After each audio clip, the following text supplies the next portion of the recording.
Hello friends, तो finally आप सभी लोगों का वेट खत्म हुआ और हमारे इंपॉर्टेंट क्वेश्चंस के सॉल्यूशंस की वीडियो आ चुकी है। तो ऐसा था कि कुछ टाइम पहले अपने थर्ड सेमेस्टर का सभी सिलेबस कंप्लीट किया था, फिर हमने कुछ उसके इंपॉर्टेंट क्वेश्चंस निकाले थे और दावा यह था कि अगर आप इन सभी इंपॉर्टेंट क्वेश्चंस को सॉल्व करके जाते हैं तो जो हमारा एक्सटर्नल एग्जाम होता है 75 मार्क्स का, उसमें से आपके इजीली 40 to 50 मार्क्स आ सकते हैं। इजीली आ सकते हैं फ्रेंड, मतलब यह है कि कोई भी फेल नहीं होगा। तो फ्रेंड्स, ये वीडियो आप लोगों के लिए बहुत ही ज़्यादा इंटरेस्टिंग होने वाली है, बहुत ही ज़्यादा इंपॉर्टेंट होने वाली है। कि सबसे पहले हमने यहाँ पे POC सेकंड यानी कि फार्मास्यूटिकल ऑर्गेनिक केमिस्ट्री सेकंड के सॉल्यूशन लेके आए हैं। इसके बाद हम धीरे धीरे बाकियों के 3 सब्जेक्ट को भी कवर करा देंगे।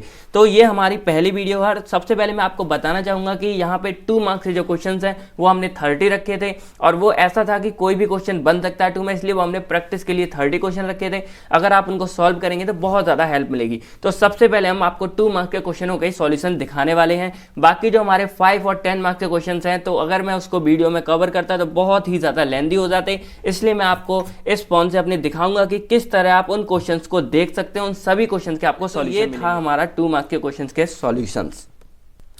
तो चलिए जल्दी जल्दी इनको समझ लेते हैं। तो पहला आपको यहाँ क्वेश्चन दिखाई दे रहा होगा, y phenol is acidic in nature. तो फ्रेंड मैं कहूँगा आप चाहे इनको यहीं के यहीं समझ लें, चाहे आप इनको नोट डाउन कर लें, चाहे आप चाहें तो इसका स्क्रीनशॉट अभी के अभी खींच सकते हैं, क्योंकि आपको 5 और 10 क्वेश्चन बता दूंगा आपको किस तरह मिलेंगे, लेकिन 2 मार्क्स के क्वेश्चनों के आंसर आपको यहीं वीडियो में ही देखने पड़ेंगे। तो ये हमारा है y phenol is acidic in nature. तो यहाँ पे फिनॉल ये हमारा है, तो ये क्या करता है, डिसोसिएट होने पर हमारा H पॉजिटिव आयन रिलीज करता है और हमारे आर्हेनियस कंसेप्ट के अनुसार जो भी सब्सटेंस हमारा H रिलीज करता है वो क्या होता है, एसिड होता है। सिंपल है, इसी को यहाँ लैंग्वेज में लिखा है, आप देख लेना किस तरह है। फिर यहाँ पे हमारा दूसरा है write the reduction reaction of naphthalene. अगर आपको ये फास्ट लगे तो वीडियो को आप पॉज कर सकते हैं यहाँ पे और आराम से इसको रीड कर सकते हैं। तो नेप्थलीन की हमको रिडक्शन रिएक्शन लिखनी थी, तो सिंपल हमारा ये नेप्थलीन है, इसकी हम क्या करेंगे, सोडियम और इथाइल एल्कोहल की प्रेजेंस में या फिर इसके साथ रिएक्शन कराते हैं। तो बॉयल कराएंगे 78 डिग्री पे, हमारी रिडक्शन रिएक्शन कंप्लीट हो जाएगी। अब रिडक्शन वर्ड से आप यहाँ सिंपल ट्रिक जानते हैं कि रिडक्शन में हमारे हाइड्रोजन की एडिशन होती है और ऑक्सीडेशन में हमारी ऑक्सीजन की एडिशन होती है। तो यहाँ पे आप देखेंगे इस जगह और इस जगह हमारे हाइड्रोजन की एडिशन हो रही है। इस वजह से जो यहाँ पे हमारे बॉन्ड थे कंप्लीटली वो हमारे ब्रेक हो चुके हैं और इसीलिए यहाँ आ जाता है 1,4 डाइहाइड्रोनेप्थलीन। हमारी तीसरी है नेम एनी 2 रिड्यूसिंग एजेंट। तो यहाँ कोई से भी 2 रिड्यूसिंग नाम लिख सकते हैं। हमने यहाँ लिथियम मैग्नीशियम डाल दिया, आप जिंक एमेल्गम और भी डाल सकते हैं जो आपको पता हो, सिंपल।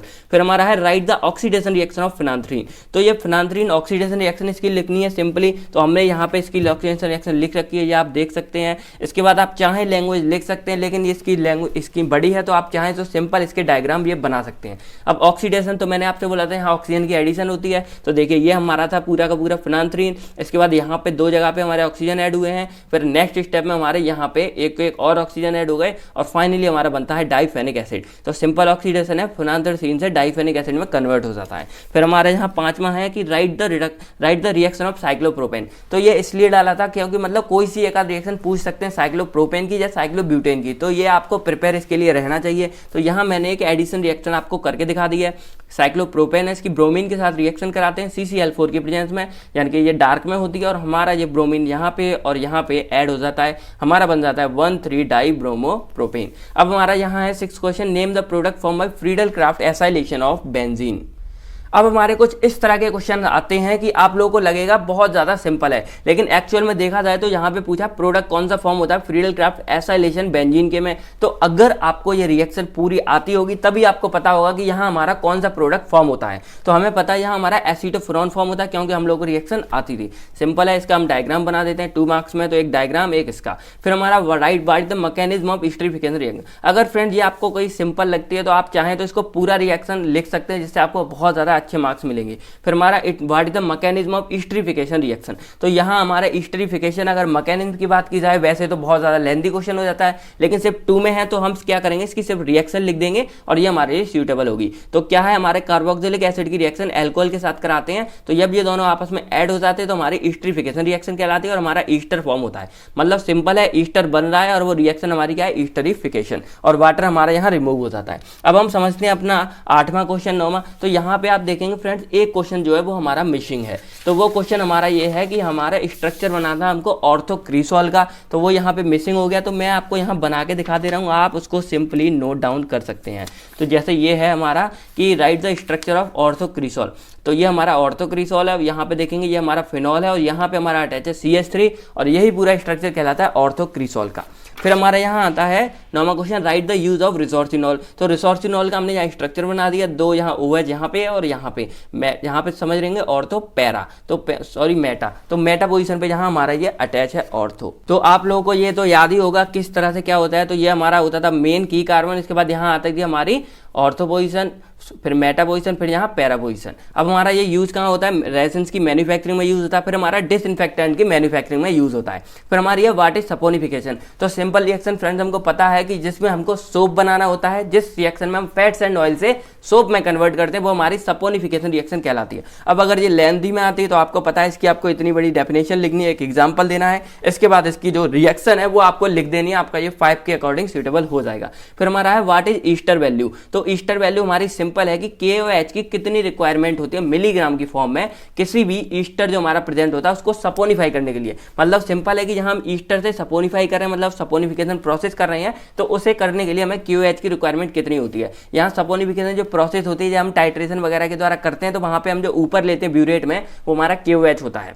ठीक है फ्रेंड, तो इसका एक फॉर्मूला भी जहां होता है कि हम डायरेक्टली निकाल सकते हैं ईस्टर वैल्यू को, saponification value minus acid value. अब हमारा एसिड वैल्यू क्या होती है, तो ये हमारी सिंपल इस चीज को बताती है कि कोई भी हमारा फैट्स एंड ऑयल है उसमें कितने फ्री फैटी एसिड प्रेजेंट है। और ये फ्री फैटी एसिड होते हैं, इनको हम मतलब क्यों कैलकुलेट करते हैं, क्योंकि ये हमारी ह्यूमंस बॉडी के लिए बहुत ज़्यादा हार्मफुल होते हैं, इसीलिए इसको हम यहाँ कैलकुलेट करते हैं। कहते हैं ना कभी कभी ज़्यादा ऑयली चीज़ नहीं खानी चाहिए वरना वो हमारी बॉडी के लिए हार्मफुल भी हो सकती है।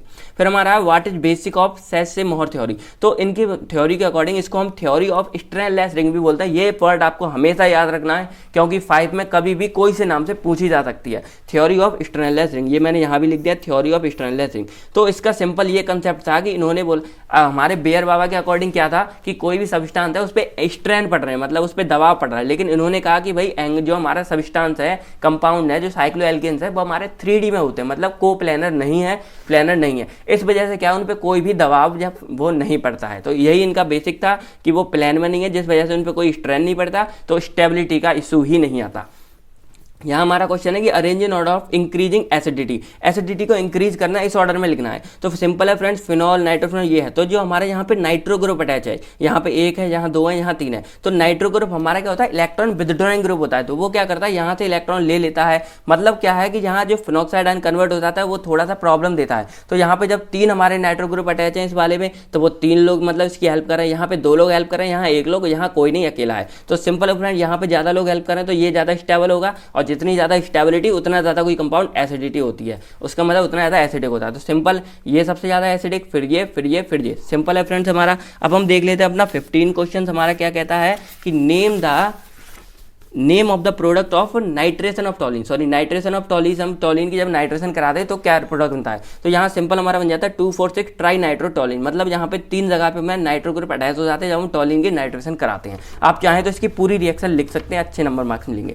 फिर है कि name the product of sulphonation of naphthalene. अब ये कंफ्यूजन वाला क्वेश्चन इसलिए होता है क्योंकि जब हम सल्फोनेशन कराते हैं नेप्थलीन की, तो हमारा जो ये ग्रुप है ये हमारा एक यहाँ पे जुड़ता है और एक हमारा जुड़ा यहाँ पे। तो लेकिन यहाँ पे ये बोला है अंडर थर्मल कंडीशन, मतलब यहाँ पे जब हीट ज्यादा हो, तो थर्मल कंडीशन हीट ज्यादा होती है तो हमारा कंपाउंड फॉर्म होता है नेप्थलीन 2 सल्फोनिक एसिड। और अगर ये माइल्ड कंडीशन में मतलब हमारी हीट ज्यादा प्रोवाइड ना की जाए तो हमारा बनता है नेप्थलीन 1 सल्फोनिक एसिड। तो इसीलिए डाला गया। तो आपको यहाँ अंडर थर्मल कंडीशन हो तो ये लिखना है, और माइल्ड कंडीशन हो तो आपको 1 लिखना है वहां पे। फिर हमारा है name the electrophilic product in nitration reaction of benzene. ये थोड़ा ट्रिकी क्वेश्चन है जो ऐसे पूछे जा सकते हैं कि मतलब जब नाइट्रेशन, हम बेंजीन की जब नाइट्रेशन कराते हैं उस टाइम पे कौन सा कंपाउंड है जो इलेक्ट्रोफिल बनता है। तो हमने वहां पे ये पढ़ा था कि इलेक्ट्रोफिलिक रिएक्शन में ये होता है कि जो कंपाउंड हमारा प्लस में होता है, पॉजिटिव में होता है, इलेक्ट्रोफाइल होता है, वही जाके हमारे बेंजीन पे अटैच होता है। तो सिंपल है कि यहाँ कौन सा इलेक्ट्रोफाइल प्रेजेंट होता है। तो जब हम नाइट्रिक एसिड के यहाँ वो कराते हैं, नाइट्रिक एसिड जब हमारा ब्रेक डाउन होता है, डिसोसिएट होता है, तो यहाँ OH नेगेटिव में होता है और NO2 पॉजिटिव में। इस वजह से जो हमारे यहाँ इलेक्ट्रोफिलिक कंपाउंड है वो हमारा हो जाएगा NO2, और यही जाके हमारे बेंजीन पे अटैच होकर नाइट्रोबेंजीन बनाता है। फिर हमारा सिंपल है give the molecular orbital picture of benzene. तो यहाँ पे आप सिंपल ये है मॉलिक्यूलर पिक्चर बना देंगे बेंजीन की, किस तरह से क्या है। मॉलिक्यूलर फार्मूला होता है C6H6 और बॉन्ड एंगल होता है 120 डिग्री। अब हमारा यहाँ पे अगर ये 5 में आता है तब आपको इसको और मतलब लिखनी भी पड़ेगी, इसकी लैंग्वेज भी आपको लिखनी पड़ेगी। हम समझते हैं अपना 19 क्वेश्चन।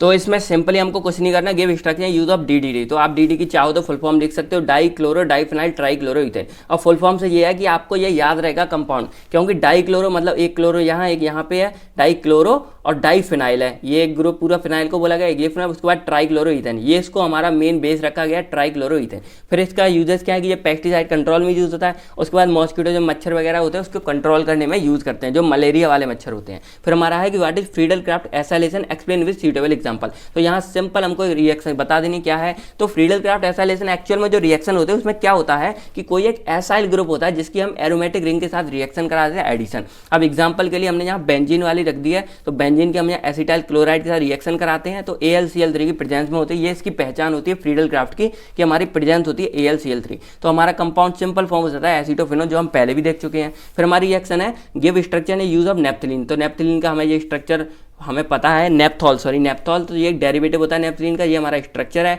इसके बाद यूज़ क्या, इंसेक्टिसाइड की तरह यूज़ होता है, परफ्यूमरी में यूज़ होता है, और मेकिंग डाई वगैरह जो यूज़ होती है हमने पढ़ा था पहले भी कहीं रंग वगैरह करने के लिए, तो उसके प्रिपरेशन में भी इसका यूज़ होता है। फिर हमारा है हाउ सिंथेसिस ऑफ फेनाथ्रीन। तो एक्चुअल में इस क्वेश्चन की मुझे आपसे बात करनी थी कि ये हमारा एक्चुअल में देखा जाए तो 5 मार्क्स के अकॉर्डिंग क्वेश्चन है, क्योंकि हाउ सिंथेसिस बहुत लेंथी है। तो अगर ये क्वेश्चन कभी बाई चांस 2 मार्क्स में आ जाता है, उस टाइम पे आपका ये चाहिए कि आप इस क्वेश्चन को अभी ना करें, क्योंकि ये बहुत ज़्यादा लेंदी हो जाएगा। तो अगर ये 5 में आता है तब करें, 2 में आता है तो या तो आप इसे तब छोड़ दें, अगर आप एंड में बिल्कुल टाइम बचता तब आप इसको करें, या फिर ऐसा कर सकते हैं कि आप सिंपल इसको कर सकते हैं नेप्थलीन करके और प्रोडक्ट क्या फॉर्म हुआ उसको 2 बातें लिख सकते हैं, तो आपका 1 नंबर बिल्कुल मिल ही जाएगा। तो आप ऐसा कर सकते हैं जिससे आपका 1 नंबर की वजह से आपका बहुत ज़्यादा टाइम बच जाएगा।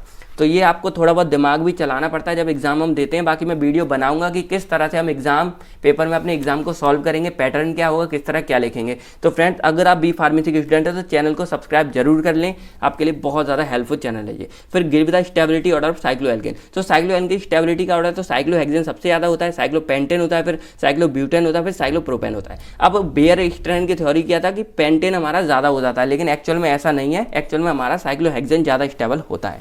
फिर हम देख लेते हैं अपने आगे के क्वेश्चन क्या कहते हैं हमारे कि ड्रॉ एनी 4 एरोमेटिक स्ट्रक्चर। तो यहाँ मैंने 4 कंपाउंड बना दिए, कोई से भी आप 4 ड्रॉ कर सकते हैं जो हमारे एरोमेटिक हों। फिर हमारा यहाँ की give structure use of diphenyl methane. तो डाइफिनाइल मीथेन ये हमारा आपको दिख रहा होगा, ये हमारा डाइफिनाइल मीथेन का स्ट्रक्चर है, 2 बेंजीन ग्रुप है, बीच में CH3 अटैच है। अब कहाँ कहाँ यूज होता है, तो ये मिथाइलिन डाइफिनाइल डिसोसाइनेट के बनाने में यूज करते हैं सिंथेसिस में, जो हमारा क्या होता है पॉलीयूरेथेन के यूज मतलब मैन्युफैक्चरिंग में यूज होता है एक्चुअल में, ये सिंपल है। फिर हमारा डिफाइन क्लास में पॉलीन्यूक्लियर हाइड्रोकार्बन। अब ये मैंने इतना लेंथी इसलिए लिखा है क्योंकि मैंने अपनी वीडियोज में इसकी क्लासीफाई नहीं करवाई थी, तो वो आप यहाँ देख लीजिए। सिंपल, वैसे हमें इसका क्वेश्चन आता नहीं, कभी कभी पूछ लेते हैं। तो हमारे पॉलीन्यूक्लियर हाइड्रोकार्बन होते क्या हैं कि ये सिंपल हमारे वो ऑर्गेनिक कंपाउंड्स होते हैं जो हमारे हाइड्रोजन और कार्बन के साथ मिलकर बने होते हैं। सिंपल है फ्रेंड्स। उसके बाद ये हमारे एरोमेटिक रिंग में होते हैं, ये आप देख लीजिए। हम इसकी जल्दी क्लासिफिकेशन समझ लें तो पॉलीन्यूक्लियर हाइड्रोकार्बन ये बेंजीनॉइड और नॉन बेंजीनॉइड 2 तरह के होते हैं। बेंजीनॉइड मतलब यहाँ पे बेंजीन के कंपाउंड का यूज होता है, और नॉन बेंजीनॉइड में हमारे बेंजीन का कंपाउंड नहीं होता। तो यहाँ पे एजुलिन एक एग्जाम्पल यहाँ देखिए, बेंजीन रिंग नहीं है, बाकी अदर रिंग है। फिर हमारे बेंजीनॉइड में आते हैं 2 तरह के, आइसोलेटेड फ्यूज्ड। आइसोलेटेड मतलब अलग अलग, आइसोलेट करना आपने सुना होगा ना, अलग सेपरेट करके। तो यहाँ एक बेंजीन रिंग है, फिर ये अलग है हमारा, यहाँ अलग, तो ये हमारा हो गया बाइफिनाइल। फिर फ्यूज्ड में आते हैं हमारे 2 तरह के, लीनियर और एंगुलर। लीनियर मतलब एक लाइन में हो, लीनियर का मतलब होता है लाइन वाइज। तो यहाँ देखिए बेंजीन हमारी लाइन वाइज अटैच, तो ये नेप्थलीन हो गई। फिर एंगुलर होता है लाइन वाइज ना हो, थोड़े एंगल की फॉर्म में हो, तो देखिए 1 2 और ये थोड़ा क्रॉस में, तो ये हमारा हो गया फेनाथ्रीन। तो ये सिंपल हमारी क्लासिफिकेशन थी, आई होप आप लोगों को ये समझ आई होगी। फिर हमारा आता है हकल रूल ऑफ एरोमेसिटी। तो इसको हम पहले से अच्छे जानते ही हैं कि ये वो हमारा रूल होता है जो हमको बताता है कि कोई कंपाउंड एरोमेटिक है कि नहीं है। तो इसका फॉर्मूला ये होता है 4n+2 पाई इलेक्ट्रॉन। यहाँ पे पाई ई का मतलब होता है बॉन्ड, पाई बॉन्ड कितने प्रेजेंट है किसी कंपाउंड में, और एक पाई बॉन्ड बराबर होता है हमारा 2 इलेक्ट्रॉन, और एन की वैल्यू हमारी मैं जल्दी से आपको एग्जाम्पल एक करके दिखाता हूँ। जैसे ये हमारा है बेंजीन है, तो बेंजीन में हमारे यहाँ देखा जाए तो 3 हमारे पाई बॉन्ड है, और 3 पाई बॉन्ड का मतलब हमारे यहाँ क्या होगा 6 इलेक्ट्रॉन, क्योंकि एक पाई बॉन्ड में 2 इलेक्ट्रॉन। अब इस फॉर्मूले में हम पुट करते हैं तो 4n+2 = 6 इलेक्ट्रॉन। अब हम इसको सॉल्व करते हैं तो हमारी वैल्यू जो n की आती है वो आती है 6 - 2/4। तो यहाँ हमारी आ जाती है 4/4 यानी कि 1। तो हमारी यहाँ पे प्लेन वैल्यू निकल के आ रही है इंटीजर की फॉर्म में कि 0 1 2 3 4। तो ये हमारा क्या है एरोमेटिक। अगर यही अपॉन में आती जैसे 1/2 आती या 0.4 या 0.5, तब ये हमारा एंगुलर नहीं होता। तो सिंपल इस तरह से होता है, आपको एग्जाम्पल भी मैंने दिखा दिया है फ्रेंड्स। अब हमारे बचते हैं लास्ट के 3 क्वेश्चन। तो यहाँ पे हमारा है कि what is resonance. Resonance actual में क्या है, उसका एग्जांपल एक बता दो। तो रेजोनेंस एक्चुअल में है क्या कि कोई भी कंपाउंड हो लेवियोस स्ट्रक्चर, उसके एक या एक से अधिक बन सकें। और ऐसा क्यों होता है, क्योंकि हमारे बॉन्ड एंगल की वजह से कहीं यहाँ लग रहा है, फिर एक जगह पे यहाँ लग सकता है। तो ऐसा हमारा किसने कैकुले स्ट्रक्चर के अकॉर्डिंग हमने ये सीखा था। इसके बाद क्या है, इन सब का मिलकर एक एक्चुअल हाइब्रिड स्ट्रक्चर बनता है, जिसको हम यहाँ पे रेजोनेंस स्ट्रक्चर बोलते हैं। जैसे एग्जाम्पल यह बेंजीन है, तो यहाँ पे डिलोकलाइजेशन हो रही है पाई बॉन्ड की। तो पहले ये थे, यहाँ देखो मूवमेंट हो रही है, हो रही है, इस वजह से यहाँ पे ये स्ट्रक्चर बन रहा है। अब ये स्ट्रक्चर क्यों बन रहा था, मैंने आपको बताया था फ्रेंड कि आपने कभी देखा होगा फैन जब हमारा चलता है, ऊपर पंखा चलता है, तो आप स्लो जब चलेगा तो आपको उसकी पंखड़ियां जो है उसकी वो दिखाई देंगी। लेकिन जब वो बहुत ज्यादा तेज चलता है तो आपको एक राउंड शेप वहां दिखाई देती है, आपको ये नहीं दिखाई देता, ना आप गिन सकते हैं कि इसमें कितनी पंखड़ियां हैं। तो सिंपल इसीलिए हमको ये इस तरह दिखाई देता है पूरा, और ये हमारा होता है रेजोनेंस हाइब्रिड स्ट्रक्चर। अब हमारा 29 है कि what do you understand by ring deactivating and ring activating. तो इसके नाम से आप फ्रेंड समझ रहे हैं कि डीएक्टिवेटिंग का मतलब है कोई भी ऐसा सब्सटेंस जो क्या करेगा, रिंग को डीएक्टिवेट कर देगा, मतलब उसकी रिएक्टिविटी को कम कर देगा और रेट ऑफ रिएक्शन को गिरा देगा। और एक्टिविटी का मतलब कोई भी ऐसा सब्सटेंस जो क्या करेगा, उसकी एक्टिविटी को बढ़ा देगा, उसके रेट ऑफ रिएक्शन को बढ़ा देगा। एग्जांपल एक्टिंग ग्रुप में हमारा हो गया OH ग्रुप, और डीएक्टिवेटिंग ग्रुप में हमारा हो गया एग्जांपल फ्लोरीन और क्लोरीन। अब हमारा लास्ट है कि write reaction Kolbe reaction of phenol. तो ये हमारी कोई भी एक पूछ सकते हैं 2 मार्क्स में, तो आपको सिंपल ये लिख देना है। और अगर एक में पूछते हैं तो आप सिंपल ये रिएक्शन लिख दो, आपको ये लैंग्वेज लिखने की जरूरत नहीं है। तो कॉल्बे रिएक्शन क्या है, फिनॉल रिएक्ट में सोडियम हाइड्रोक्साइड इसका रिएक्ट करेगा, फिर हमारा यहाँ सोडियम फिनॉक्साइड बनेगा, इसकी फिर CO2 और H+ के साथ रिएक्शन कराएंगे, हमारा सैलिसिलिक एसिड बन जाता है। रीमर टीमर में क्या है कि फिनॉल हमारा डायरेक्टली क्लोरोफॉर्म के साथ रिएक्शन कराते हैं NaOH की प्रेजेंस में, और हमारा सैलिसैल्डिहाइड बनता है। अब मैं आपको दिखा देता हूँ फ्रेंड किस तरह से हम अपने लॉन्ग क्वेश्चन थे उनको हम देख सकते हैं। तो आई होप फ्रेंड कि आप लोगों को ये सभी 2 मार्क्स के वाले समझ आ गए होंगे। अगर फिर भी आपको कोई भी डाउट्स है तो आप कमेंट करके हमको पूछ सकते हैं। अब बात करते हैं अपने 5 मार्क्स के। तो इस वीडियो के डिस्क्रिप्शन में आपको एक लिंक मिलेगी, उस पर आप जैसे ही ओपन करेंगे आपको कुछ इस तरह का पूरा इंटरफेस खुल जाएगा। इसके बाद आप चाहें अगर इसको आपको बेटर व्यू करना हो तो यहाँ आपको ये 3 डॉट दिख रहे हैं, इस पर क्लिक करके आप डेस्कटॉप साइट पर कर सकते हैं, आपको ये ईजिली सारा दिखाई देने लगेगा।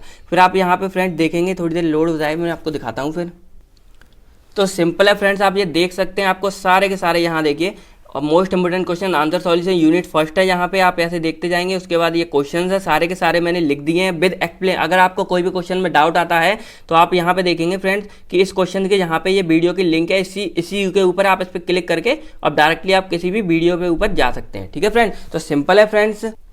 तो यहाँ पे देखिए एंड तक है, हमारी यूनिट 5th तक है, सेसिम और थ्योरी लास्ट में। इसके बाद अगर आपको 2 मार्क्स के क्वेश्चन चाहिए तो वो आपको इसी वीडियो में मिलेंगे फ्रेंड। तो आप यहाँ से सिंपली देख सकते हैं, सभी के आप मैंने ऐसे दिखे हैं, आप इजीली लिख सकते हैं। तो आई होप आप लोगों को ये वीडियो अच्छी लगी होगी और सारा कुछ समझ आ गया होगा। तो फ्रेंड्स इतना कुछ किया तो एक लाइक तो बनता ही है फ्रेंड, लाइक कीजिए, अपने दोस्तों के साथ शेयर कीजिए, क्योंकि अगर आप इन सबको सॉल्व करके जाते हैं तो आपके ईजिली 70 से 80% मार्क्स POC सेकंड में आ सकते हैं। इसके बाद हमको आप कमेंट करके बताइए क्या हम इसके नेक्स्ट बाकी की वीडियोस को भी कवर करें कि नहीं करें।